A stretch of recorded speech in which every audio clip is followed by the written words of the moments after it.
Hi friends, எல்லாருக்கும் வணக்கம். நான் சரவணா. இன்னைக்கு இந்த வீடியோவில் நம்ம என்ன பார்க்க போகிறோம்னு சொல்லி பார்த்தீங்கன்னா, அதாவது நம்மளோட ஃப்ரெண்ட்ஸ் வந்துட்டு நிறைய கமெண்ட் செக்ஷனில் கமெண்ட் பண்ணியிருக்கீங்க. நிறைய டவுட்ஸும் டிப்ஸ் அண்ட் ட்ரிக்ஸ் எல்லாம் நிறைய கேட்டிருக்கீங்க. அதுக்குண்டான ஒரு ரிப்ளை வீடியோ தான் இது. என்னன்னு சொல்லி பார்த்தீங்கன்னா, கமெண்ட் செக்ஷனில் வந்துட்டு நிறைய கமெண்ட் பண்ணும்போது ஃபுல்லாக லென்த்தாக விரிவாக சொல்ல முடியலைங்க. அதனால் பார்த்தீங்கன்னா உங்களுக்கு வீடியோவே நான் கொடுக்கலான்ட்டு ஒரு முடிவு பண்ணி தான் இந்த வீடியோ க்ரியேட் பண்ணிகிட்ருக்கேன். சரி, வாங்க இன்றைக்கி இந்த வீடியோக்குள்ளே போகலாம்.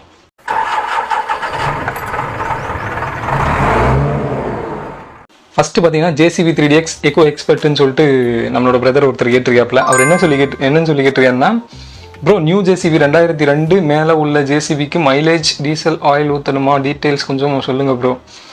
பிரதர், மைலேஜ்னு பார்த்தீங்கன்னா அது நிறைய வித்தியாசம் வருதுங்க. என்னன்னு சொல்லி பார்த்தீங்கன்னா, அந்த 2002னா என்ன சொல்கிறது, இந்த எக்கோ மோடுன்னு ஒன்று இருக்கும், பவர் மோடுன்னு ஒன்று இருக்கும். அதுக்கு அந்த சுவிட்சை யூஸ் பண்ணுறதை பொறுத்து நமக்கு வந்துட்டு மைலேஜ் வந்துட்டு டிஃப்ரென்ஸ் ஆகும். சகோ, டீசல் ஆயில் ஊற்றணுமான்னு சொல்லி கேட்டிருக்கீங்க. அதே கொஸ்டினில் டீசல் ஆயில்னா 2010க்கு முன்னாடி இருக்கிற வண்டியெல்லாம் பார்த்தீங்கன்னா கிர்லாஸ்கர் இன்ஜின். அதில் பார்த்தீங்கன்னா நம்ம என்ன நினைக்கிறோமோ அதெல்லாம் நம்மளே பண்ணிக்க முடியுங்க. இதில் வந்துட்டு பார்த்தீங்கன்னா சென்சார் டைப்பு. அதில் வந்துட்டு பார்த்தீங்கன்னா நம்ம ஆயில் சர்வீஸும் பண்ண முடியாது. அதே போல் பண்ணலாம், ஆனால் அது நிறைய கோர்ஸ் எல்லாம் இருக்குது, படித்து கற்றுக்கணும் அப்படின்னு சொல்லுவாங்க. வாரண்டி கிளைம் பண்ண முடியாது. அதனால் பார்த்தீங்கன்னா JCB சர்வீஸ் இன்ஜினியர் தான் வரணும். ஒரு சின்ன இன்னொரு வீடியோ நிறையா வரப்போகுதுங்க. என்னன்னு சொல்லி பார்த்தீங்கன்னா, நிறையா என்ன சொல்கிறது, நம்ம வீடியோஸில் பார்த்தீங்கன்னா ஒரு கண்டென்ட்டை வந்துட்டு க்ரியேட் பண்ணும்போது அதில் ஃபெயிலியரான நிறையா வீடியோஸ் எல்லாம் இருக்குது. அதை வந்துட்டு நான் ஒரு நாளைக்கு கன்ஃபார்மாக உங்களுக்கு கொடுக்குறேன். அதில் பார்த்தீங்கன்னா நிறையா இருக்கும். ஒரு வண்டியில் பார்த்தீங்கன்னா டீசல் ஃபில்ட்ரு வந்துட்டு அடியில் கல் தட்டிடும். அந்த கல் தட்டினதில் வந்துட்டு ஃபில்ட்ரு வந்துட்டு யார் மாட்டினாங்க, அது எப்படி என்ன செலவாச்சு, அது எல்லாமே நிறைய டீட்டெயில் இருக்குதுங்க. அதெல்லாம் நான் உங்களுக்கு அடுத்தடுத்து வரக்கூடிய வீடியோவில், அது ஃபெயிலியர் வீடியோ தான், அது வந்துட்டு என்ன சொல்கிறது, அந்த அடுத்த வீடியோவில் சொல்கிறேங்க. டீசல் ஆயில் ஊற்றணுமான்னு சொல்லி கேட்டிருக்கீங்க. அதாங்க, அதே தான். டீசல் வந்துட்டு எப்போ நார்மலாக நம்ம ஊற்றுறது தான். ஆயில் வந்துட்டு பார்த்தீங்கன்னா கூலண்ட் ஆயில் வேணால் அப்பப்போ நம்ம ஊற்றிக்கலாம். மற்றபடி வேறு ஏதாவது நம்ம மெயின்டைன் பண்ணுறதுக்கு வந்துட்டு ஒன்றும் இல்லைன்னு நான் நினைக்கிறேன். மெயின்டைன் பண்ணுறதுக்கு மீன்ஸ் அதாவது என்ன சொல்கிறது, நம்ம இப்போது இன்ஜின் ஆயில்ஸ் எல்லாம் சர்வீஸ் பண்ணோம் பார்த்தீங்களா, கிர்லாஸ்கர் இன்ஜினில் இன்ஜின் ஆயில், ஹைட்ராலிக் ஆயில் எல்லாமே நம்மளே பண்ணலாம், டிரான்ஸ்மிஷன் ஆயில் முதற்கொண்டு. பட் ஆனால் இதில் வந்துட்டு இன்ஜினியர் வந்து தான் ஆகணும், வேறு வழி இல்லைங்க. இல்லாட்டி சர்வீஸ் வாரண்டி கிளைம் பண்ண முடியாது. நம்மளோட கோபிநாத் அப்படி M5754ன்னு சொல்லிட்டு நம்மளோட பேர் ஒருத்தர் கமெண்ட் பண்ணியிருக்காரு. என்னன்னு சொல்லி பார்த்தீங்கன்னா, பைப்லைன் நேராக எடுக்க சில எளிய வழிகள் சொல்லுங்கள், கயிறு மார்க் இல்லாமல் எடுக்க அப்படின்னு சொல்லி கேட்டிருக்கீங்க. பிரதர், செம்மையான கேள்வி. அது என்னன்னு சொல்லி பார்த்தீங்கன்னா, என்ன சொல்கிறது, உதாரணத்துக்கு ஒரு இடத்துல நம்ம போய் சைட்டில் வண்டி ஓட்டுறோன்னு வைங்க, அதுக்குண்டான ஒரு கிளிப்ஸ் இருந்துச்சுன்னா நான் சைட்டில் ஆட் பண்ணுறேன். நான் இப்போ வந்துட்டு என்ன சொல்கிறது, நான் இப்போ வந்துட்டு ஆப்ரேட்டிங் சீட்டில் உட்காந்துருக்கேன்னு வைங்க, முன்னாடி லிவர் இருக்குது ஆச்சுங்களா, பின்னாடி வந்துட்டு பார்த்தீங்கன்னா ஃப்ரண்ட் பக்கெட் இருக்குது. ஃப்ரண்ட் பக்கெட்டுக்கு முன்னாடி பார்த்தீங்கன்னா நிறையா செடி, புல், கல் ஏதாவது ஒன்று இருக்கும், சரிங்களா. நம்ம நேர்கோடு பார்க்குறதுக்கு என்ன ஒரு வழின்னு சொல்லி பார்த்தீங்கன்னா, அந்த பூம் லாக் இருக்குது பார்த்தீங்களா, அந்த ரெட் கலரில் இருக்கும். பூம் வந்துட்டு ரன்னிங் போகும்போது கீழே இறங்காமல் இருக்கிறதுக்காக வேண்டிட்டு அது போடுறதுக்கு வந்துட்டு கொடுத்துருப்பாங்க. அந்த லாக்கை வந்துட்டு போடுறதும் சில பிரச்சனை இருக்குது. அந்த பூம் லாக் போட்டாலும் ரன்னிங் போகும்போது டக்குன்னு அடிக்கும் போது வண்டி ஓவராக குதிக்கும். அது நான் சில இதில் வந்துட்டு பூம் லாக் யூஸ் பண்ண மாட்டேன். இருந்தாலும் அந்த லாக் வந்துட்டு நம்மளுக்கு ஒரு அடையாளத்துக்கு வந்துட்டு யூஸ் ஆகும். எப்படின்னு சொல்லி பார்த்தீங்கன்னா, கேரேஜ் வந்துட்டு ஒரு சைடில் நிறுத்திங்க. ஏன்னா பெரிய பக்கெட்டாக இருந்தால் நமக்கு பக்கெட் வந்துட்டு விசிபிளாக தெரியும். அதுவே சின்ன பக்கெட் இருக்கும்போது பார்த்தீங்கன்னா நமக்கு விசிபிளாக தெரியாது. அதுக்கு என்ன பண்ணணும்னா, கேரேஜ் ஒன்று அந்த சீட் ஏதாவது நல்ல ஃப்ரீயாக இடம் இருந்துச்சுன்னா அந்த லெஃப்ட்டில் வந்துட்டு வண்டி கேரேஜை வந்துட்டு நவுத்திக்குங்க ஆச்சுங்களா. அதாவது நம்ம இடத்த சைட்டை பொறுத்து இருக்குதுங்க.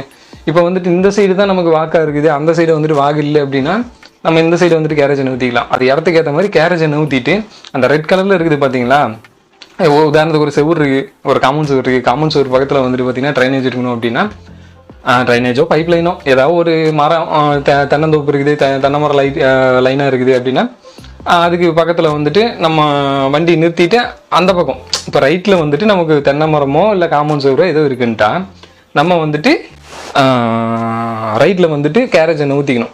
கேரேஜை ஃபுல்லாக நவுத்துறதா இருந்தாலும் நவுத்திக்கலாம், இல்லை பக்கெட்டை மட்டும் தெரிகிற மாதிரி அதாவது அந்த காம்பவுண்ட் சவுத்துலேருந்து எந்த அளவுக்கு டிஸ்டன்ஸ் வேணுமோ அதுக்கேற்ற மாதிரி நம்ம கேரேஜை நவுத்திக்கணும். ஆனால் ஒரு மெயினான கண்டிஷன் என்னென்னா, நமக்கு பக்கெட்டு சின்ன பக்கெட் வந்துட்டு நல்லா விசிபிளாக தெரியணும் ஆச்சுங்களா. விசிபிளாக தெரியும் போது பக்கெட்டு ஃபஸ்ட்டு பார்த்தீங்கன்னா பக்கெட் இருக்கணும். பக்கெட்டு, அடுத்து பார்த்தீங்கன்னா அந்த ரெட் கலரில் இருக்குது பார்த்தீங்களா அந்த பூம் லாக்கு, அது ஆச்சுங்களா. பின்னாடி வந்துட்டு ஸ்ட்ரைட்டாக அந்த லைன் வந்துட்டு ஸ்ட்ரைட்டாக இருக்கிறதுக்கு என்ன நமக்கு தேவையோ அந்த கயிறும் மார்க்கும் இல்லாமல் எடுக்கிறதுக்கு நான் சொல்கிறேங்க. பின்னாடி சாரி முன்னாடி பார்த்தீங்கன்னா ஃப்ரண்ட் பக்கெட் இருக்கும். ஃப்ரண்ட் பக்கெட்டுக்கு முன்னாடி பார்த்தீங்கன்னா நிறைய கல் இது அது இதுன்றெல்லாம் இருக்கும். அதில் வந்துட்டு நம்ம கண்ணாலேயே ஏதாவது ஒரு அடையாளத்தை வச்சுக்கணும். ஒரு புல், ஒரு சின்னதாக வேப்பஞ்செடி இருக்கோ, இல்லை அதில் இந்த கள்ளிச்செடி இருக்கோ, ஏதாவது ஒரு அடையாளத்தை வச்சுக்கிட்டு இதுக்கு நேரம் நம்ம போகணும்னு சொல்லிட்டு ஒரு மைண்டில் ஃபிக்ஸ் பண்ணிடணும். ஃப்ரண்ட் பக்கெட்டு அப்படியே நவுத்தும் போது பார்த்தீங்கன்னா பக்கெட்டு, அடுத்தது வந்துட்டு பூம் லாக்கு, அடுத்து ஃப்ரண்ட் பக்கெட்டுக்கு முன்னாடி ஏதாவது ஒரு அடையாளம். அந்த அடையாளத்துக்கு நேரம் இந்த ரெட் கலர் வைக்கணும்.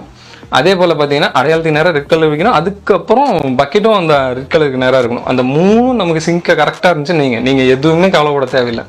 போடுறீங்க, அப்படியே இழுத்துட்டு வர்றீங்க, எடுத்து போடுறீங்க, அவ்வளோதான் வேலை. இதை மட்டும் நீங்கள் கரெக்டாக பார்த்துட்டிங்கன்னா பக்கா லைனு சூப்பராக வருங்க.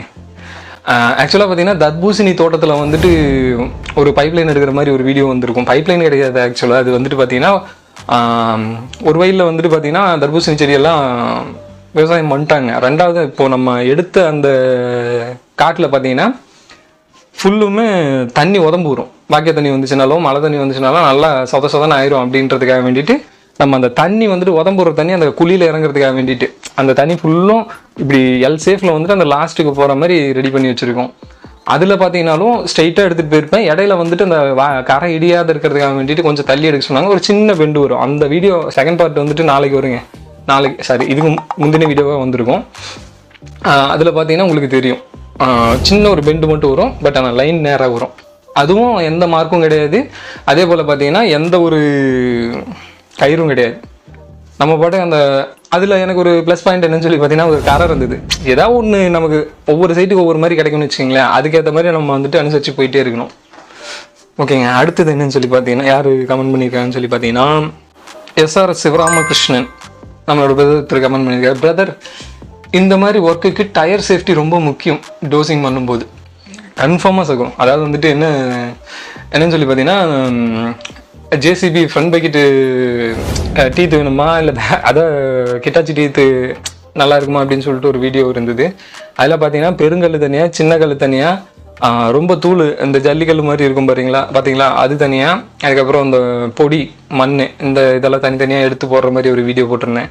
அதில் வந்துட்டு சொல்லியிருக்காப்புல அதை பெருங்கல் கல்லாக தூக்கி வந்து போட்டு ஃப்ரண்ட் பக்கெட்டில் வந்துட்டு டோசிங் பண்ணிகிட்டு இருப்போம். அந்த வீடியோவில் வந்துட்டு டயர் ரொம்ப முக்கியம் அப்படின்னு சொல்லியிருக்கேன். கன்ஃபார்மாக டயர் தாங்க மெயின்.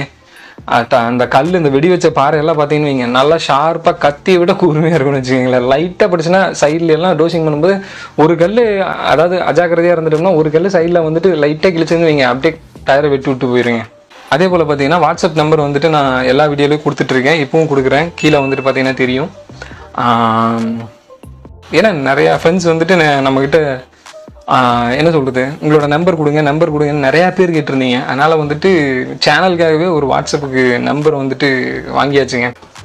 ஓகே ஃப்ரெண்ட்ஸ், அடுத்து பார்த்தீங்கன்னா வீடியோ வந்துட்டு கொஞ்சம் லென்த்தாக போயிருக்குது. அடுத்து வந்துட்டு 2வது பார்ட்டாக போடலான்ட்டு இருக்கேன். அதில் வந்துட்டு நிறைய டீட்டெயில்ஸ் வந்துட்டு சொல்கிறேன்.